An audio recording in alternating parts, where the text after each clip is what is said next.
Ramatoulaye Diallo a lutté pendant 7 ans contre le cancer du sein. Mais finalement, la maladie l'a emporté. Tout comme elle, 300 patientes meurent chaque année suite au cancer du sein.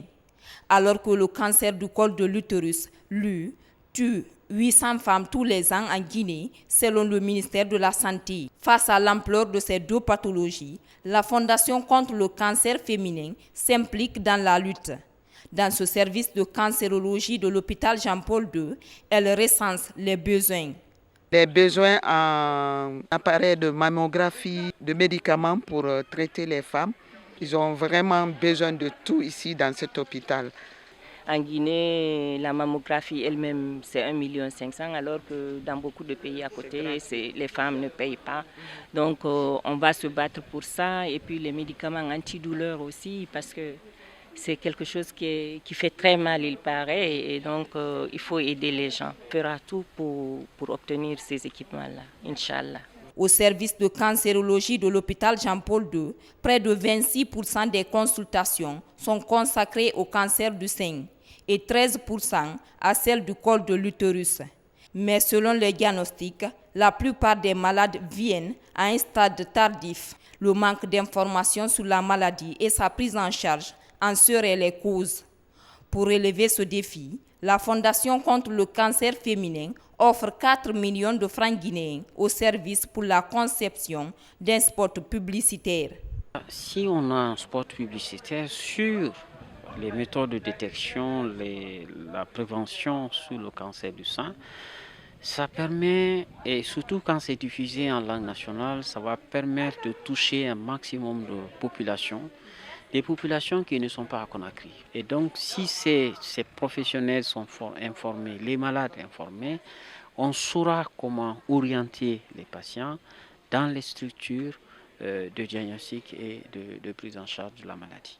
Alors, ces 4 millions vont être utilisés pour la conception et la diffusion des spots publicitaires concernant le cancer du sein. Créée en septembre 2016, la Fondation contre le cancer féminin en Guinée est à son premier appui. Au mois d'octobre, elle compte mener une campagne de sensibilisation sur la prévention, le dépistage et le traitement des cancers féminins en Guinée. Les besoins sont nombreux. Entre autres, les besoins en équipement, les besoins en appareil de mammographie, aux produits aussi chimiques pour faire les tests. Ils ont besoin aussi de médicaments pour traiter les femmes. Et il y a plusieurs besoins que je même oublié, il y en a tellement. Ils ont vraiment besoin de tout ici dans cet hôpital. Voilà. Qu'est-ce que votre fondation compte faire pour les venir en aide justement, à part les 4 millions que vous avez donnés? Bon, à part l'argent qu'on les a donné, la fondation va travailler avec eux pour faire de la sensibilisation, pour prévenir les cancers, parce que la sensibilisation est la clé de voûte de toute comment on appelle ça, de toute prévention, quoi. Alors, je suis là, je pense que ma collègue ici présente aussi peut ajouter quelques mots parce que je suis un peu sous le coup de l'émotion. Elle pourra m'aider. Je m'appelle Aminata Souma.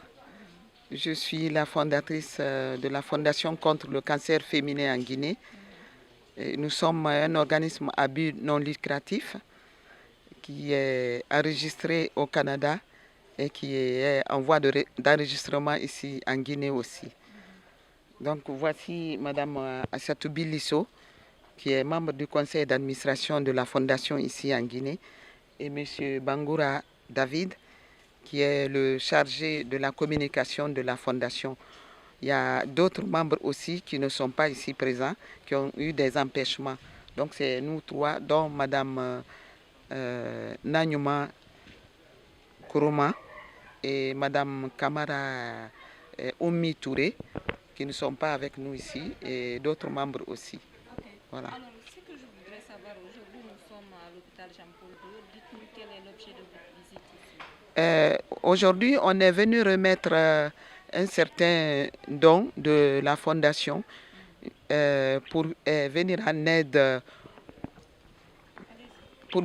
aide au centre Jean-Paul II.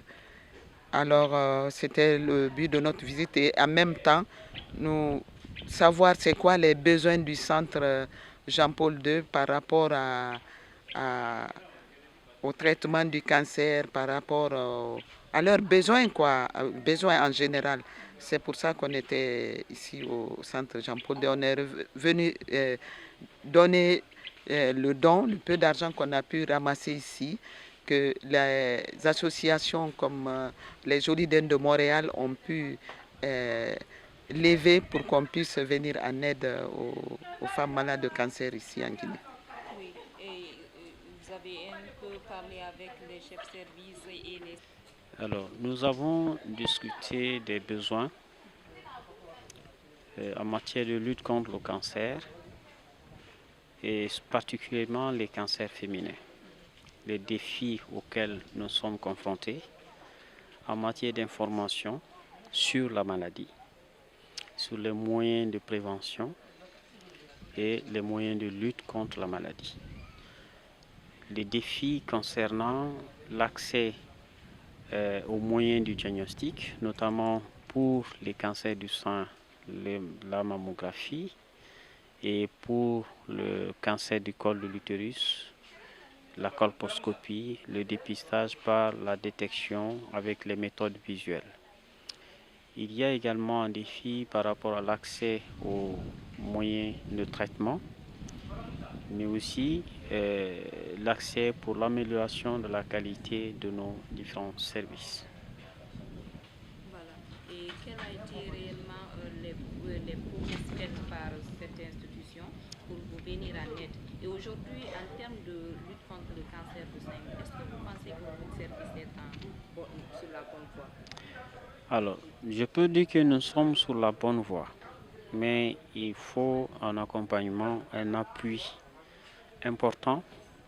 Les défis sont énormes parce que c'est la seule maladie où il n'y a pas de spot publicitaire. C'est la seule maladie où, en dehors de quelques interviews que nous-mêmes nous forçons auprès des médias, il n'y a pas de spot publicitaire, il n'y a aucune information sur la maladie. La population est totalement ignorante. Donc c'est un défi énorme. Nous faisons quelque part, mais il y a encore beaucoup d'efforts à fournir. Oui, vous avez parlé d'un spot. Et dites-nous, est-ce que ça sera le premier spot et à quoi il va servir désormais? Alors ça, si on a un spot publicitaire sur les méthodes de détection, la prévention sur le cancer du sein, ça permet, et surtout quand c'est diffusé en langue nationale, ça va permettre de toucher un maximum de populations, des populations qui ne sont pas à Conakry. Parce que la majorité des malades que nous on reçoit, ce sont des malades qui viennent de Conakry. Alors il y a plein de malades qui sont à l'intérieur du pays, qui ne savent pas ce que c'est la maladie et qui passent de structure en structure. Et ça permettra même d'informer les professionnels de santé qui sont parfois parfois informés et qui parfois n'orientent pas les malades dans les structures adéquates de diagnostic et de traitement. Et donc si ces professionnels sont informés, les malades informés, on saura comment orienter les patients dans les structures de diagnostic et de prise en charge de la maladie. On vous a donné 4 millions. À quoi cet argent va servir? Alors, ces 4 millions vont être utilisés pour la conception et la diffusion des spots publicitaires concernant le cancer du sein. Et occasionnellement, on aura aussi des activités pour, par exemple, la célébration du mois rose du mois d'octobre dédié à la lutte contre le cancer du sein. Nous en faisons déjà avec une entreprise de la place qui nous accompagne sur ce plan, mais on aura un autre partenaire qui va encore nous accompagner, toujours pour multiplier le nombre d'activités concernant l'information et la sensibilisation sur le cancer. Quelles sont les statistiques dans votre service en termes de cancer? Alors, les cancers, l'objet de cette rencontre de ce soir, c'est les cancers féminins. Je dois dire que les cancers féminins sont les premières localisations cancéreuses que nous recevons. Alors, nous sommes à ce jour de 2007 à 2017, à ce jour, à la date d'aujourd'hui, nous sommes à près de 7000 dossiers de patients que nous recevons pour consultation. Dans ce lot, nous avons près de 26% qui viennent consulter pour une maladie de sein et environ 13% pour un cancer du col de l'utérus. Donc les deux premiers cancers que nous recevons dans notre unité ici, ce sont les cancers féminins, en l'occurrence les cancers du sein et le cancer du col de l'utérus. Alors, le cancer du col de l'utérus est le premier cancer. Alors, nous n'en avons pas assez, car nous avons trouvé un service qui fait déjà pas mal d'activités dans la lutte contre le cancer du col de l'utérus. Merci, docteur. Je vous en prie. Ici, Projet de sport publicitaire. Ici quand? Demain. Tu as vu nos ressources, non? Tu as vu nos ressources, non? Je vais la remettre parce que c'est elle qui est là. C'est elle qui doit faire la transaction. en aide ici. Non, venez. Contre le cancer féminin en Guinée.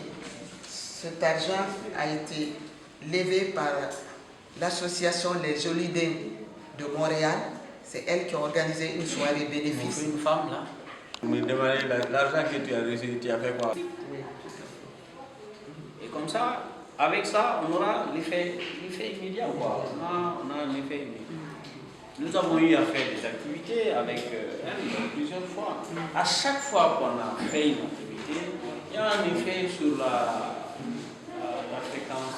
Et ce n'est pas le nombre, mais surtout le diagnostic précoce. Parce que l'objectif, c'est la découverte précoce. Donc, encore une fois, nous vous remercions. C'est moi qui vous remercie. Je pense que vous avez pris note des préoccupations. Ce n'est pas tout, mais je pense que c'est un départ, ça permet de travailler. Honnêtement, je pensais que vous avez un appareil de mammographie. Il n'y en a pas. Honnêtement, c'est ça que je pensais. Non, il n'y en a pas. On n'a pas de mammographie. D'accord. On n'en a pas parlé parce que ça coûte excessivement. Quand tu veux demander, il faut demander un peu après. C'est ça. La colposcopie, c'est pas très cher. Oui, ça c'est pas cher. C'est pas très cher. Mais la mammographie. Parce que moi aussi, tout ce que je viens d'entendre ici, déjà exposé aux gens là-bas, sur cette base maintenant, parce que avant de commencer la grande campagne au Canada là-bas, il faut connaître les besoins. Quand tu parles au ministre de la Santé, il dit c'est quoi les besoins.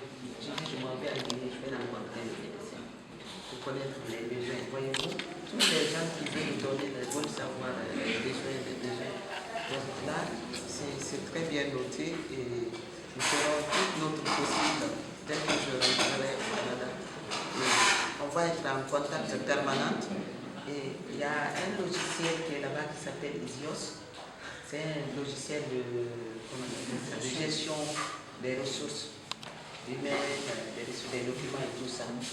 Et nous verrons, on pourra vous abonner à ça aussi pour que vous puissiez aussi bien gérer vos malades et vos ressources ici, vos ressources humaines. Jamais ça ne coûte pas cher, donc on pourra faire ça. Maintenant, il reste l'argent qui reste. Je pense que demain je passerai des positions. On va faire la remise symbolique. La somme là, ça va être utilisé. C'est vous-même qui allez l'utiliser. Et comme ça, on sait où c'est parti. Les langues nationales, ça c'est... Ça, si c'est en langue nationale, ça va toucher beaucoup de gens. Parce que langue nationale. Tout à fait. à la radio. Il suffit que les spots soient disponibles. Et puis, occasionnellement, il y a un fond, on envoie. Hein? On envoie à la radio nationale, une ou deux radios privées, ou TV, ça dépend. Ça va être diffusé. Et puis, les gens seront informés. Alors, j'ai voulu que ce soit comme ça, parce que, comme je vous l'ai dit lors de notre première rencontre, les ONG, c'est pour aller chercher de l'argent, après faire un tapage médiatique, se partager. Non. Vous allez nous donner l'argent. Dans d'autres structures, vous dites, on va prendre, et puis le matin, moi, je vais dire, j'ai pas d'essence, je vais prendre une partie, je vais mettre dans mon bout. Personne ici ne va me dire, où est parti l'argent qu'on a. Mais, moi, j'ai laissé de l'argent au Sénégal pour rentrer. Lui, il a laissé de l'argent, lui, il est français. Quand on n'a pas assez de ressources, on fait en sorte que ces ressources-là soient réparties de façon équitable. Et la seule façon pour nous, c'est vrai, si on donne à une femme, c'est bon, c'est très bon. Mais l'effet ne sera pas très bien. Alors, maintenant, quand il y a assez de ressources, on pourra savoir comment répartir ces ressources. Mais, à mon avis, sport publicitaire, il n'y en a jamais eu sur le cancer. Si l'objectif principal, c'est d'informer, à mon avis, il faut faire ça. Maintenant, elle part sur place là, elle va vous dire qu'est-ce qu'il faut. Transmis en langue nationale, je crois qu'il va toucher beaucoup de personnes et il va permettre à ce que les femmes viennent se faire consulter et qu'elles n'attendent pas plutôt que la maladie les amène à l'hôpital. C'est le témoignage que vous dites que ma malade avait mal au sein. Et jusqu'à présent, il y a un témoignage. Ça fait des années qu'on travaille ensemble sur le cancer du sein. Il faut écouter beaucoup de propositions et ensuite terminer par... Ça peut toucher tout le monde.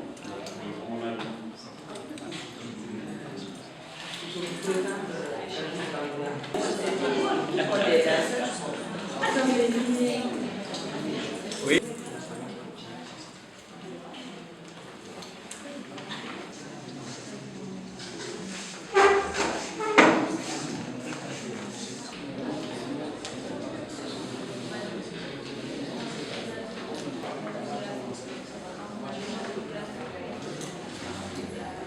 Spot publicitaire, je ne sais pas combien ça coûte. Concevoir des spots publicitaires et faire passer au moins quelques fois. Mais audiovisuel. Alors qu'est-ce qu'on fait? Cette activité soit exécutée comme ça, ne va pas aller dans les poches de quelqu'un. Qu'est-ce que vous souhaitez? On fait une mammographie, on conçoit. Oui, mais nous, on va se lancer dans ça, former davantage, bien que la masse critique